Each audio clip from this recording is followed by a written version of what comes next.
Hello, my ghouls and goblins. Tonight we'll be reading from the classic horror tales, Edgar Allan Poe, The Telltale Heart. So huddle by the fire, come close, as we indulge in this classic gothic horror. True. Nervous. Very, very dreadfully nervous I had been and am. But why will you say that I am mad?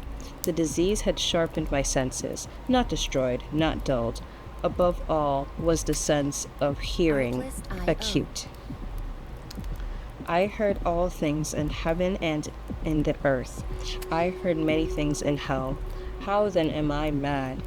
Hearken, how then am I mad? Hearken, and observe how healthily, how calmly I can tell you the whole story. It is important to say how first the idea entered my brain, but once conceived it haunted me day and night. Object there was none. Passion there was none. I loved the old man. He had never wronged me. He had never given me assaults. For his gold I had no desire.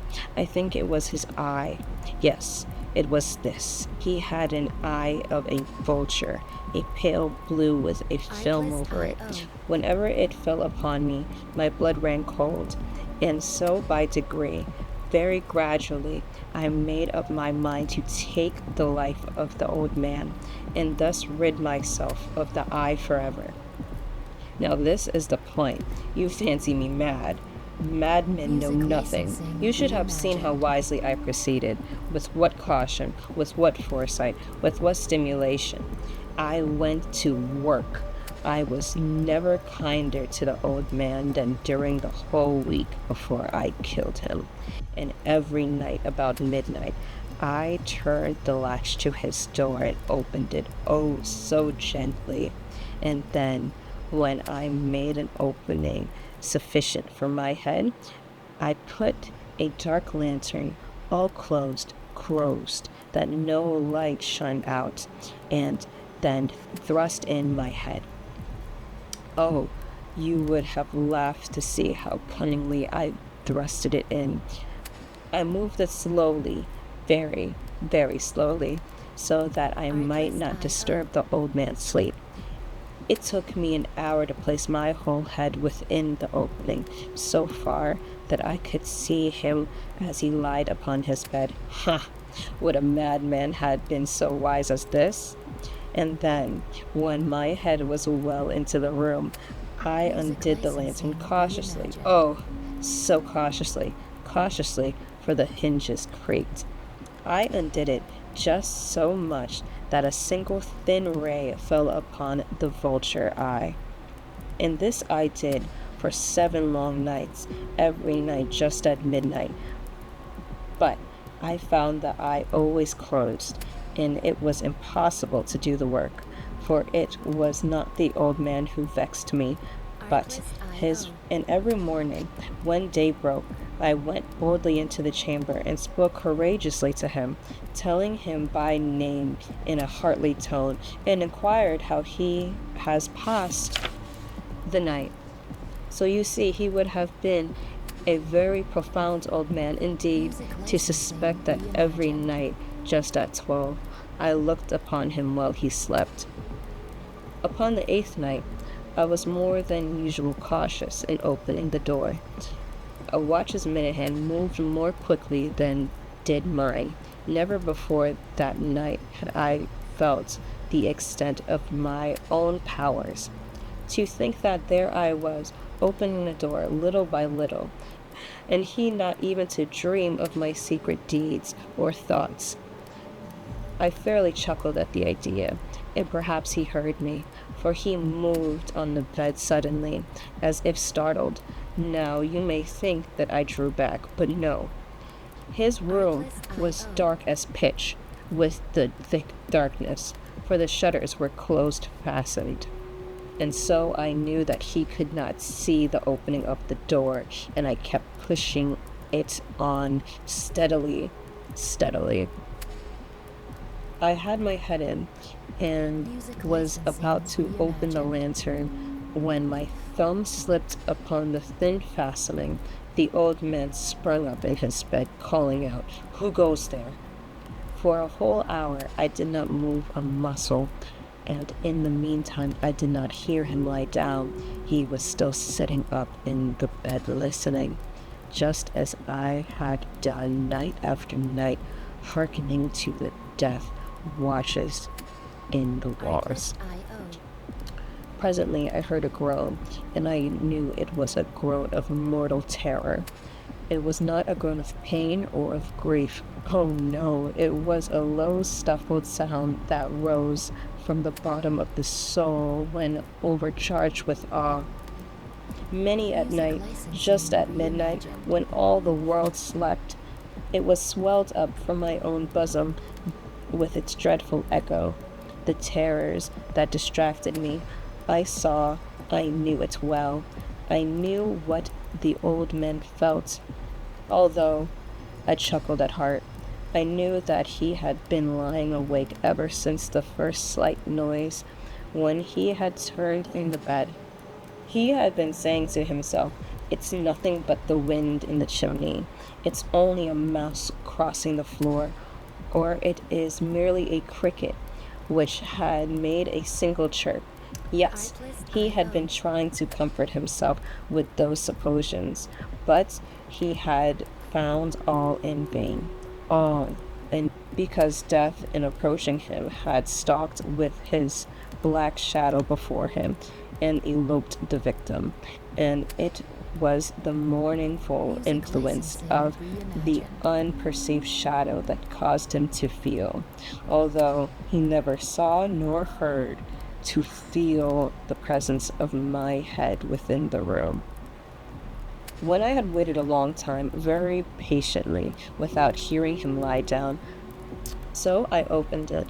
You cannot imagine how stealthily, until at length a simple dim ray, like a thread of a spider, shot from the crevice and fell full upon that vulture eye. It was open wide open, and I grew furious as I gazed upon it. I saw it with perfect distinctness, all dull blue, with a hideous veil over it that chilled the very marrow in my bones. But I could see nothing else of the old man's face or person, for I had directed the ray, as if by instinct, precisely upon the dimmed spot. And have I not told you that what you mistake for madness is but over acuteness of the sense? Now, I say, there came to my ears a low, dull, quiet sound, such as a watch makes when eloped in cotton. I knew that sound well, too. It was the beating of the old man's heart. It increased my fury, as the beating of a drum stimulates the soldiers into courage. But not even yet. I refrained and kept still. I scarcely breathed. I held the lantern motionless. I tried how steadily I could maintain the ray upon the eye. Meantime, the hellish tattoo of the heart increased. It grew quicker and quicker and louder every instant. The old man's terror must have been extreme. It grew louder, I say louder every minute. Do you mark me well? I have told you that I am nervous, so I am. And now at the dead hour of that night, amid the dreadful silence of that old house, so strange a sound as this excited me to uncontrollable terror.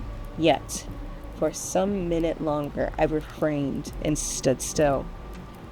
But the beating grew louder and louder. I thought the heart must burst, and now, with a new anxiety seized in me, the sound would be heard by a neighbor. The old man's hour had come. With a loud yell, I threw out the lantern and leapt into the room. He shrieked once, only once. In an instant, I dragged him to the floor and pulled the heavy bed over him. And then I smiled gaily to find the deed so far done. But for many minutes the heart beat on with a muffled sound. This, however, did not vex me. It would not be heard through the wall. At length it ceased. The old man was dead. I removed the bed and examined the corpse. Yes, he was stone. Stone. I placed my hand upon the heart and held it there many minutes. There was no pulsation. He was stone dead. His eyes would trouble me no more. If still you think me mad, you will no longer think when I describe the wise precautions I took for the concealment of the body. The night waned, and I worked hastily, but in silence. First of all, I dismembered the body. I cut off the head and the arms and the legs, and then I took up 3 planks from the flooring of the chamber, disposited all between the skeleton. I then replaced the boards very cleverly, so cunningly,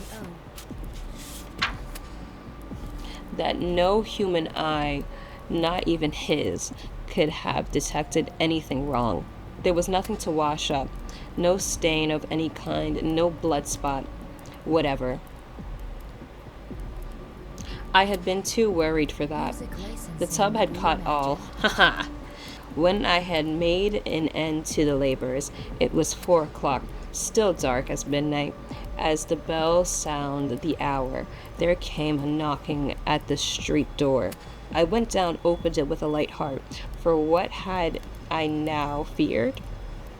There entered 3 men who introduced themselves with perfect suavity as officers of the police. A shriek had been heard by a neighbor during the night. Suspicion of foul play had been aroused. Information had been lodged at the police office, and they, the officers, had been disputed to search the premises. I smiled, for what I had to fear. I bade the gentleman welcome. The shriek, I said, was my own in a dream. The old man I mentioned was absent in the country. I took my visitors all over the house. I bade search well. I led them at length to his chamber. I showed them his treasures, secured and undisturbed. In the enthusiasm of my confidence, I brought chairs into the room and desired them here to rest from their fatigues, while I myself, in the wild audacity of my perfect triumph, placed my own seat upon the very spot beneath which reposed the corpse of the victim. The officers were satisfied. My manners had convinced them I was singularly at ease. They sat, and while I answered cheerily, they chatted of familiar things, but ere long I felt myself getting pale and wished them gone. My head ached, and I fancied a ringing in my ear, but still they sat and still chatted. The ringing in my ear became more distinct. It continued and became more distinct. I talked more freely to get rid of the feeling, but it continued and gained definite, until at length I found the noise was not within my ears. No doubt I now grew very pale, but I talked more fluently and with a heightened voice, yet the sound increased, and what could I do? It was a low, dull, quiet sound, such a sound a watch makes when enveloped in cotton. I gasped for breath, and yet the officers heard not. I talked more quietly, more vehemently, but the sound steadily increased. I arose and argued about trifles in a high pitch with violent gesticulation, but the sound steadily increased. Why would they not be gone? I paced the floor to and fro with heavy strides, as if excited to fury by observation of the men. The noise steadily, but, oh God, why could I not be? I foamed, I raved, I swore. I swung the chair upon which I had been sitting and grated it upon the boards, but the noise arose over all and continually increased. It grew louder and louder and louder, and still the men chattered pleasantly and smiled. Was it possible they heard not? Almighty God, no, no, they heard. They suspected. They knew. They were making a mockery of my horror. This I thought, and this I think. But anything was better than this agony. Anything was more tolerable than this derision. I could bear those hysterical smiles no longer. I felt that I must scream or die, and now, again, hark, louder, louder, louder. Villains, I shrieked, dissemble no more. I admit the deed. Tear up the planks here, here. It is the beating of his hideous heart. And that was Telltale Heart by Edgar Allan Poe.